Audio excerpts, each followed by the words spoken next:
En fait, c'est essentiel que ce projet soit un projet qui fédère parce qu'on veut changer le monde, on change de modèle. C'est pas simple. On est face à nous, il y a face à nous des acteurs qui sont qui ont un modèle qui est totalement différent du nôtre. Et nous, on croit que notre modèle, il est essentiel. Donc, on a besoin de fédérer pour avancer.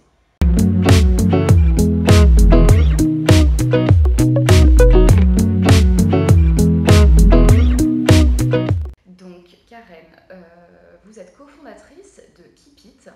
Vous faites des accessoires, alors je dirais les accessoires de l'électroménager qui est responsable, qui est durable. Tout d'abord, bien sûr, ce que je voudrais savoir, c'est qu'est-ce que Keepit exactement? Alors, c'est ça. Keepit, c'est une marque d'électroménager qui a décidé d'en finir avec l'électroménager jetable et de proposer des produits qui soient à la fois durables, évolutifs, réparables et puis, cerise sur le gâteau, fabriqués en France. Comment est née l'idée de Keepit? Alors, à l'origine, c'est une panne de lave-linge, juste à la fin de la période de garantie. Je fais venir un réparateur et il m'explique qu'on ne pourra pas réparer. Qu'on ne pourra pas réparer parce que ça coûterait plus cher de réparer que de changer, parce que les pièces, elles ne sont pas accessibles et que c'est comme ça. Et donc, moi, je suis une mère de 3 enfants. Je lave du linge tous les jours et donc, j'ai pas le choix. Je m'incline. En tant que citoyenne, franchement, ça m'énerve très fort et je me mets vraiment, vraiment en colère en me disant c'est plus possible, j'ai plus envie de ça, j'ai plus envie de jeter comme ça. Et il se trouve que je suis aussi une entrepreneur. Et une entrepreneur qui était justement à ce moment-là en quête d'un nouveau challenge, d'un nouveau projet qui ferait sens. Et donc avec mon associé, on s'est dit est-ce que ça vaut pas le coup d'approfondir ce sujet pour comprendre en fait pourquoi il y a 40 ans on faisait de l'électroménager qui était fait pour durer et qu'aujourd'hui on fait que des produits qui sont faits pour être changés. Et c'est comme ça qu'est née l'aventure du Keepit. Alors de là, plein de questions. Déjà, un premier produit, donc la bouilloire. Est-ce que vous pouvez nous parler de cette bouilloire? Comment elle est faite? Quels matériaux? Et surtout, en fait, quelle recherche et développement derrière pour faire en sorte qu'elle soit le plus durable possible? Alors, d'abord, le choix du produit. Donc, quand on a avancé dans la création de cette entreprise, on s'est dit que ça ne serait pas très raisonnable de commencer par un lave-linge parce qu'on voulait arriver avec voilà, un produit, arriver sur un marché en disant on vous propose un produit qui est réparable à vie et qui est durable, mais vous ne nous connaissez pas, c'était peut-être un peu prétentieux. Donc on s'est dit, comme notre volonté c'est vraiment d'être une marque globale d'électroménager, on va commencer par du petit électroménager qu'on a regardé et la bouilloire, c'est un produit non réparable par excellence et un produit jetable, je dirais par excellence, quel que soit le prix que vous payez. Finalement, c'est quand même toujours assez difficile de réparer une bouilloire et c'est un produit qu'on jette. Et il se trouve que j'adore le thé aussi, donc ça me plaisait bien. Donc on a dit, ok, on est parti sur une bouilloire. Mais une fois posé le choix du premier produit, c'était pas très Keepit de s'arrêter là. Et on s'est dit, voilà, nous, notre objectif, c'est de permettre aux consommateurs de consommer moins et de consommer mieux. Et donc, réfléchissons à tout ce qu'on peut faire avec de l'eau qui chauffe pour que notre produit ne soit pas une simple bouilloire, mais un produit qui pourrait venir remplacer ou limiter la consommation d'autres produits industrialisés. Et donc, il y a eu une grosse phase de recherche pour dire qu'est-ce qu'on fait avec de l'eau qui chauffe? Qu'est-ce qu'on peut faire avec notre produit qui aille plus loin? Et donc, on a réfléchi. Et avec de l'eau qui chauffe, quand on peut sélectionner la température de chauffe, quand on peut sélectionner la durée de maintien à température, on peut faire de la cuisson. On peut faire cuire des pâtes, du riz, des œufs. Donc, on va réfléchir à un accessoire qui nous permettra de faire ça. On peut aussi infuser, évidemment, aller plus loin, pas faire seulement chauffer l'eau, mais infuser du thé, des tisanes. Donc, autre accessoire pour pouvoir faire ça comme il faut. On utilise de l'eau chaude pour faire bain-marie. Donc, ok, on réfléchit aussi au bain-marie. On utilise de l'eau chaude pour faire de la cuisson vapeur. Ok, on réfléchit à la manière de faire cuisson vapeur. On utilise de l'eau chaude pour faire chauffer les biberons, pour faire chauffer les petits pots, pour remplacer un chaud biberon qui est un appareil typiquement qu'on utilise très très peu de temps et qui sert et qui va être jeté. Donc voilà, la base de cette bouilloire multifonction, c'est de se dire, on casse les codes. C'est plus un usage, un produit, mais c'est un produit et tout plein d'usages. Et comme ça, eh ben, on va jusqu'au bout de notre histoire et on va consommer moins et consommer mieux. Donc on a mis tout ça dans les mains alors au début on n'était que deux, donc on a mis tout ça dans les mains de l'agence de design industriel qu'on avait sélectionnée pour travailler le prototype. Première ligne du cahier des charges, c'était durable, réparable. D'abord, c'était l'essentiel. Donc durable et réparable, ça voulait dire quoi? Durable, ça voulait dire choisir des matériaux solides, euh, choisir des technologies qui avaient fait leurs preuves, même si c'était pas dans l'univers de l'électroménager, mais c'était super important de se dire, c'est pas high-tech, c'est pas on choisit le dernier truc, mais on choisit des choses qui ont fait la preuve de leur robustesse. Ça, c'était super important.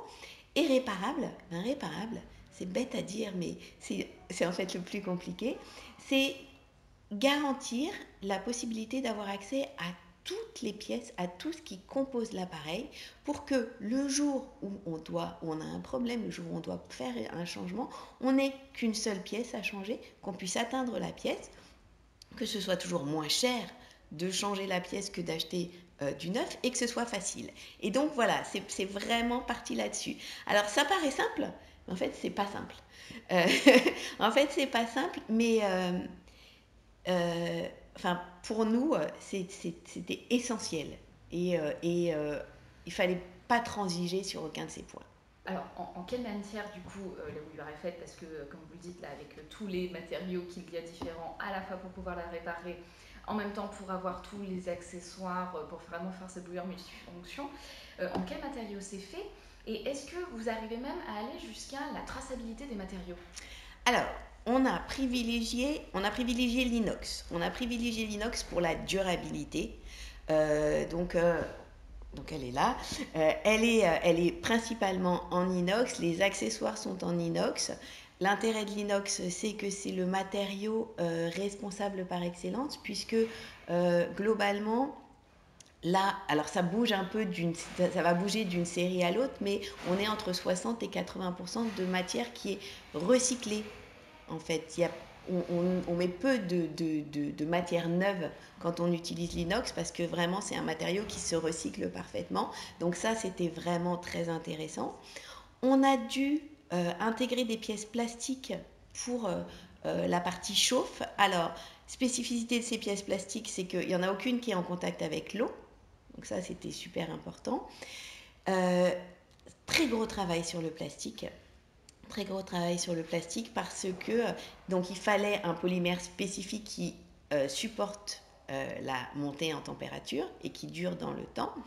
Donc ça a été un vrai travail de recherche. Et notre souci, le vrai souci, c'est qu'aujourd'hui, ce plastique n'est pas recyclable.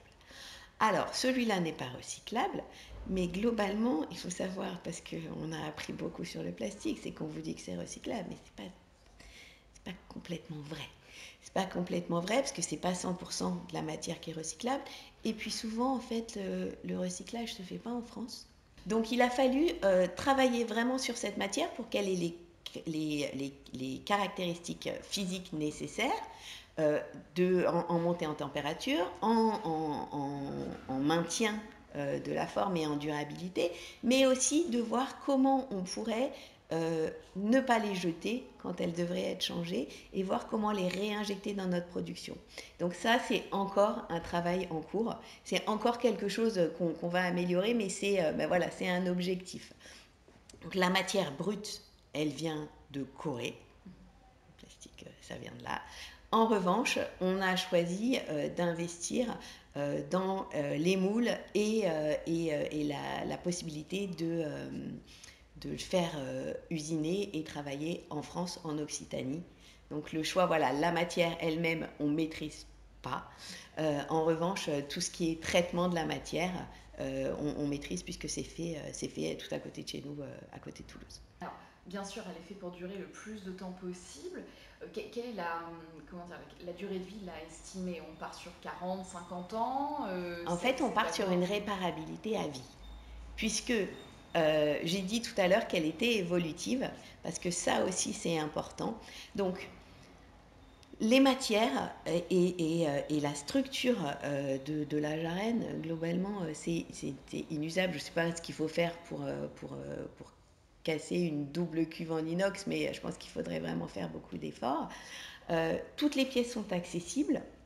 Donc on n'aura qu'à changer des pièces. Et nous, notre promesse et notre manière de travailler, c'est de dire qu'on fera évoluer le produit parce qu'il peut y avoir une nouvelle technologie plus pertinente. Il peut y avoir, je ne sais pas ce qui peut se produire, mais en attendant, il faudra que nos évolutions puissent toujours s'adapter aux premières jarrets qui auront été commercialisées.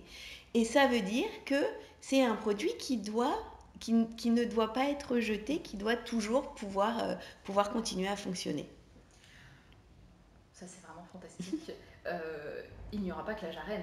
Et non. Il y a d'autres produits déjà en cours alors de réflexion, R&D. Voilà, on n'est pas encore au stade, peut-être il y a déjà des prototypes, mais voilà, on n'est pas encore au stade en tout cas de l'industrialisation, etc.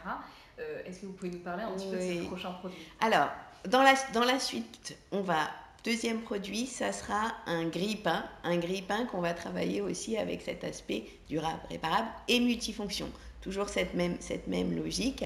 Alors pourquoi encore du petit électroménager? Parce que là, on est vraiment en train d'organiser nos structures et notamment donc à la fois les fournisseurs, mais à la fois il y a une partie d'unité de production qui est une unité de production propre à Kipit, qui est installée aussi en Occitanie, qui permet de générer de l'emploi, qui permet vraiment de créer des postes et des emplois pérennes. Et donc, dans cette unité de production, on va être en mesure aussi de travailler et d'assembler du petit électroménager. Donc, on garde en deuxième produit du petit électroménager pour nous permettre vraiment de développer cette unité de production.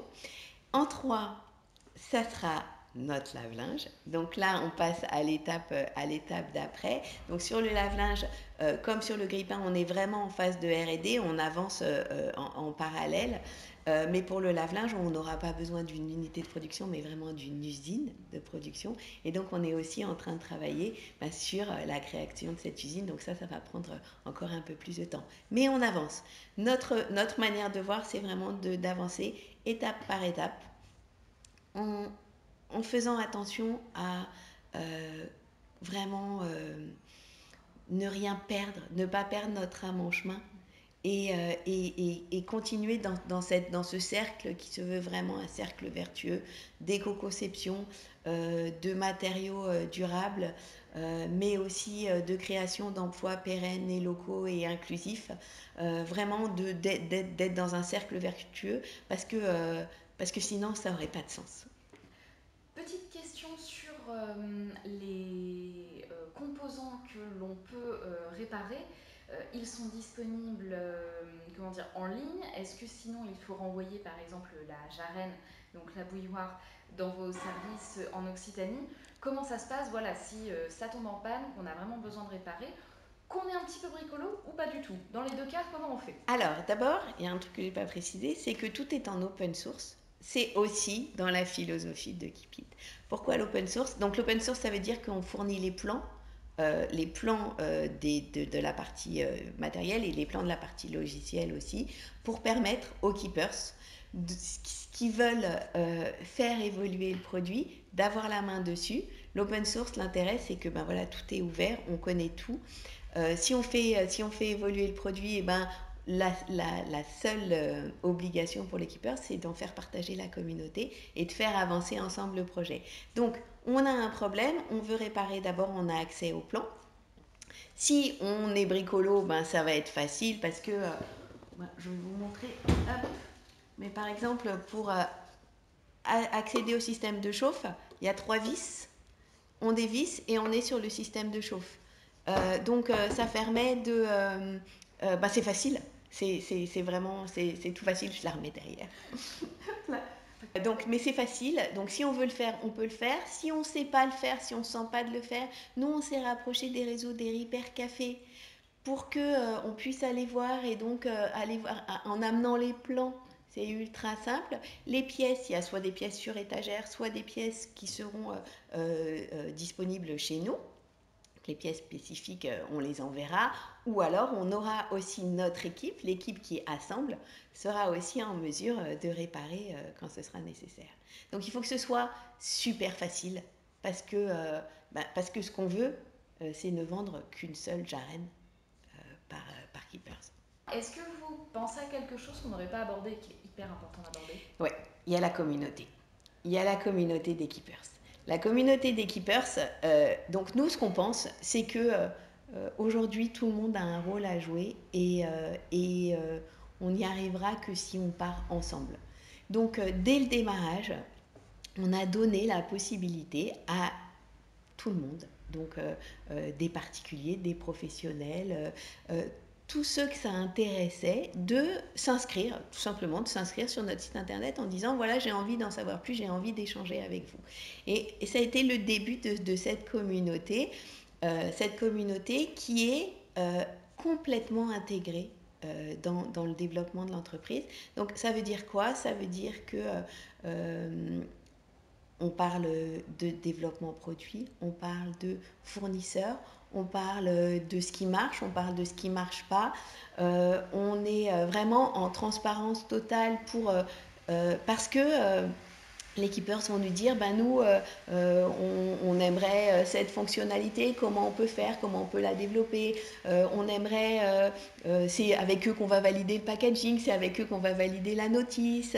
Il y a vraiment une interaction complète sur ce projet parce qu'on le porte mais qu'ils le portent autant, et ça a été assez loin puisque en fait lors de notre première levée de capital, de levée de fonds, on a proposé aux Keepers d'intégrer le capital de Keepit, et il y a 109 Keepers qui font partie d'une structure qui s'appelle Keepit Investissement et qui sont même actionnaires de l'entreprise.